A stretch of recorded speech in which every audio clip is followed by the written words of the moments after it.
Now, one of the more important people in American history is George Washington.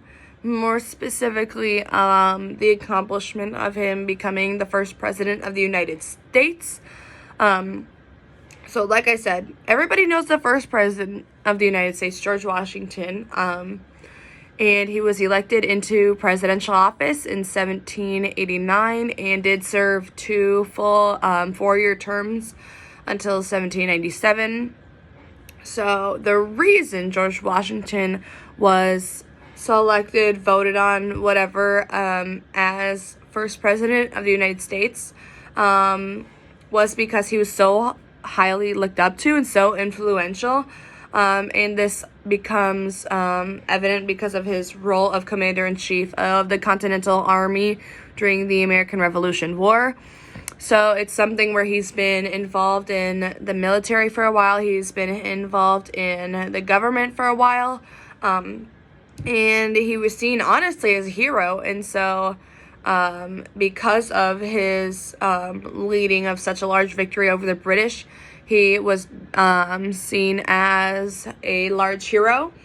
And because of that accomplishment itself, he was elected president of the Constitutional Convention, which was where the Constitution was created. He was, president of the Constitutional Convention, as well as being directly involved in the creation and signing of the Constitution. Elections, obviously, in 1789 were run completely differently than they are in current day. But George Washington still easily, by far, won his election against the runner-up John Adams.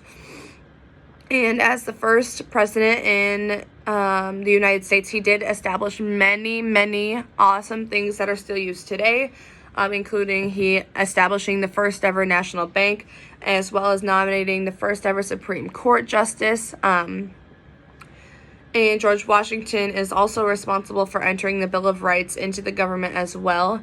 Overall, he is one of the most not only successful and influential United States figures I've ever seen, but I think George Washington laid the paperwork out for everybody else to follow, and really was able to progress and imagine what America was going to be like, 200 years from now. I'm sure he didn't know that, he would still be talked about in a history class like this today, like 200 years later. But obviously he played a very large role in both the American Revolution, in the creation of the Constitution, and the establishment of many firsts for America.